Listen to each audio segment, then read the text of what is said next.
Hola, muy buen día tengan todos ustedes. Yo, Luis David Vázquez Domínguez, les hablaré del tema 3.1, tamaño del proyecto. Muy bien, el tamaño del proyecto nos expresa la cantidad de producto o de servicio. ¿A qué nos referimos con esto? Esto nos habla de la capacidad de producción, ya sea de bienes o prestación de servicios durante un lapso determinado de tiempo. ¿Qué queremos decir con esto? Que nuestra producción, ya sea por un tiempo largo e indefinido o por un tiempo corto, al igual que la prestación de servicios, ya sean por un tiempo largo o por un tiempo corto. Otro punto que debemos de tener en cuenta para nuestro tamaño del proyecto es la naturaleza del proyecto para definir nuestro tamaño. Bueno, ¿a qué nos referimos con esto? ¿De qué tipo va a ser nuestro proyecto? Por ejemplo, tenemos el caso de un proyecto de transporte de pasajeros. Aquí debemos de ver qué cantidad de pasajeros queremos transportar y con cuántos automóviles o ya sea camiones lo podemos hacer. Por ponerle un ejemplo, queremos transportar 1000 pasajeros por día y debemos utilizar 10 vehículos. Otro ejemplo que podemos utilizar es en el caso de los deportes. Si tenemos un proyecto deportivo, ya sea de fútbol, ya sea de básquetbol, béisbol, etc., debemos ver la cantidad de personas que queremos que entren a nuestro estadio para así definir el tamaño del proyecto, en este caso el tamaño de nuestro estadio, ya sea el más óptimo para nosotros o el que mejor nos convenga. Siempre deberemos buscar un tamaño óptimo, es decir, el que nos asegure la más alta rentabilidad, ya sea para nosotros o para las personas involucradas que estén en nuestro negocio, para que sea un beneficio para los dos. Variables del tamaño del proyecto. Existen varios factores que limitan el tamaño de los proyectos. Estos factores influirán en la implementación de nuestro proyecto. Uno de estos puede ser la demanda. ¿Cómo puede ser la demanda? Un ejemplo, puede que haya temporadas durante el año que nuestra demanda va a ser alta, pero también en las temporadas del año puede que nuestra demanda sea baja. Esto nos afectará en nuestro proyecto y debemos de tenerlo muy bien contemplado. Otro punto que debemos de ver es la disponibilidad de las materias primas. Debemos de verificar siempre que nuestra materia prima tengamos la suficiente para cumplir nuestra demanda. O en dado caso de que nuestra materia prima no nos sea lo suficiente para cumplir nuestros requerimientos, buscar alternativas viables que nos ayuden a continuar con nuestra producción sin tener que detenerla. También debemos de ver lo que es la tecnología, debemos de ver cómo va avanzando, debemos de fijarnos cuál es la tendencia que tienen para nosotros adaptarnos lo más posible a ellas. Y por último, el financiamiento. Debemos de tener siempre un buen financiamiento para poder llevar a cabo nuestros proyectos, ya que sin ellos no podríamos sacar adelante nuestros proyectos. Una vez visto estos factores que influirán, nos ayudarán a simplificar nuestro proceso de selección de las opciones que tengamos disponibles y escoger la que mejor nos convenga. A continuación hablaremos de las dimensiones del mercado. De acuerdo al segmento de mercado que se obtuvo mediante el estudio de mercado, determinaremos la cantidad de productos a producir. También de esta forma determinaremos el tamaño de la planta. Se puede también basar tanto en la demanda presente y en la demanda futuro.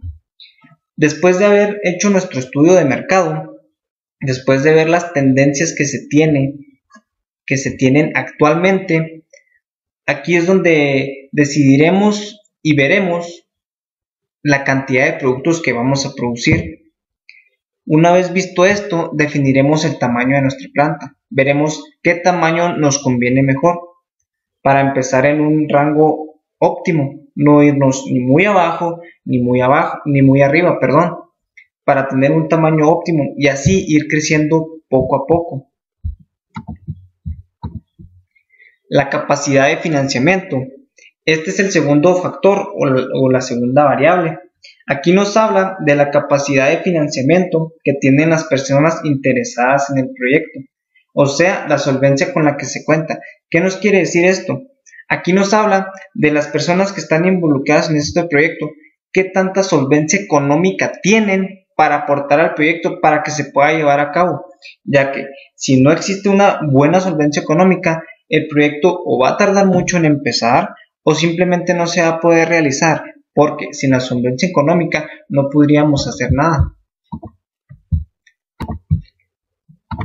Pero a pesar de que a veces las personas no cuenten con la solvencia suficiente, hay que tener en cuenta que este tipo de proyectos no solo se pueden desarrollar con recursos propios de las personas interesadas, sino que también es posible acudir a otro tipo de fuentes de financiamiento, como lo pueden ser préstamos, ya sean préstamos bancarios o algún otro tipo de préstamo.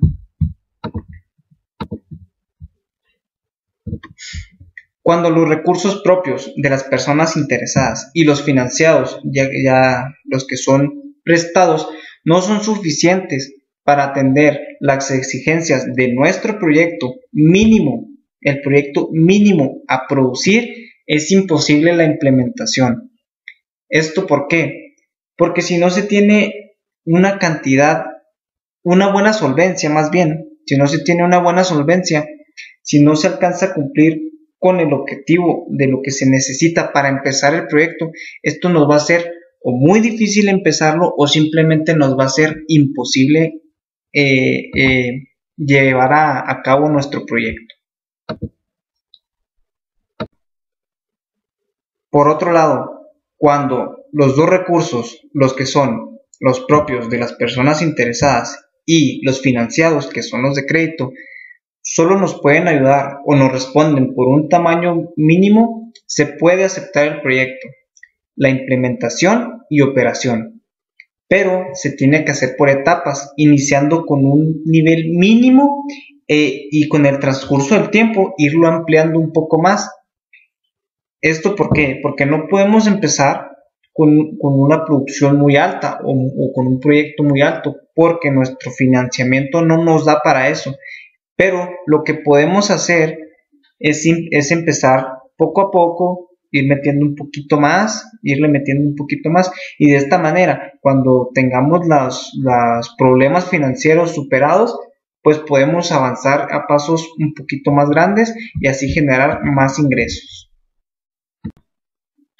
Por otro lado, cuando nuestros recursos financieros son suficientes y son buenos, esto nos ayuda muchísimo. Nos facilitan la selección del mejor tamaño de nuestro proyecto, ya que tendremos una financiación más cómoda y confiable del proyecto. Y con esto podremos ver más opciones y ver qué tamaño es el que mejor nos conviene para poder llevarlo a cabo y no tener problemas de solvencia económica. El siguiente punto o factor es la tecnología utilizada.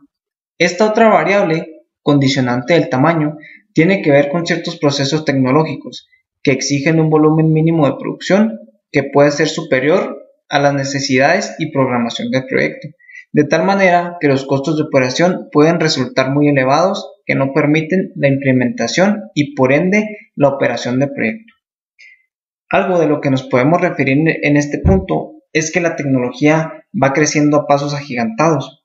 Entonces debemos de ver cuáles son las tendencias tecnológicas que están en el mercado al momento de lanzar nuestro proyecto. ¿Por qué? Porque esto nos ayudará mucho. Debemos de ver cuál es la que mejor se ajusta con lo que nosotros queremos para así poder tener una buena programación para que nuestra producción no se vea superada a las necesidades que nosotros tenemos y de esta manera nuestros costos de operación no nos resulten tan elevados para poder llevar a cabo la implementación y operación de nuestro proyecto. En nuestro siguiente punto o factor es disponibilidad de insumos. Aquí, como anteriormente ya se los había mencionado, debemos de ver la viabilidad o qué tanta materia prima hay en nuestro lugar de operación que vamos a tener en nuestro proyecto. ¿Esto por qué? ¿Por qué motivo? Porque debemos de estar seguros que siempre tendremos materia prima, que siempre tendremos lo suficiente materia para poder estar produciendo constantemente y no tener que estar haciendo paros constantes. ¿Por qué? Porque el estar parando la producción nos va a generar más costo del que vamos a estar ganando. Entonces debemos estar bien seguros que en nuestro lugar de establecimiento tendremos la suficiente materia prima. O en dado caso de que no se tenga la suficiente materia prima, debemos de buscar sustitutos. ¿Esto para qué? Para que en dado momento de que nuestra materia prima esté escasa o se agote, buscar los sustitutos. ¿Esto para qué? Para poder seguir trabajando en lo que nuestra materia prima principal vuelve a generarse o nos la vuelven a llevar a nuestra planta para no dejar de producir y no generarnos costos extras. Nuestro siguiente punto es la distribución geográfica del mercado.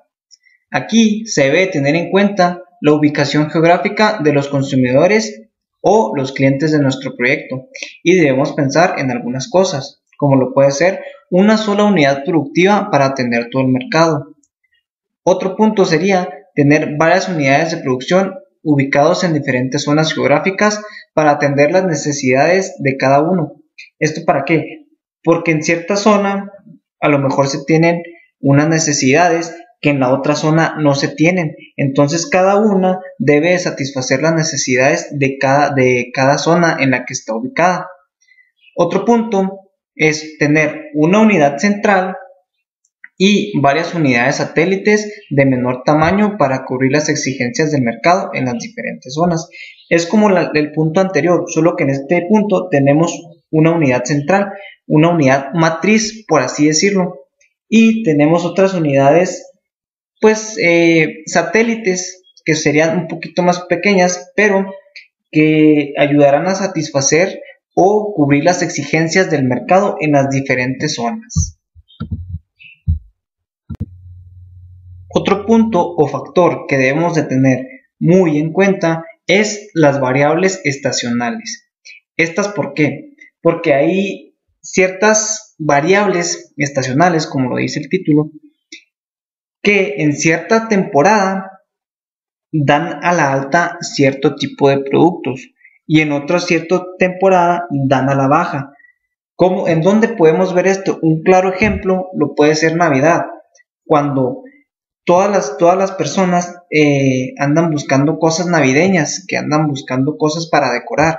Esto es una alta a este tipo de productos. ¿Por qué? Porque durante el resto del año nadie compra ese tipo de productos.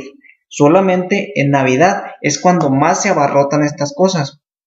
Este es un claro ejemplo de las variables estacionales.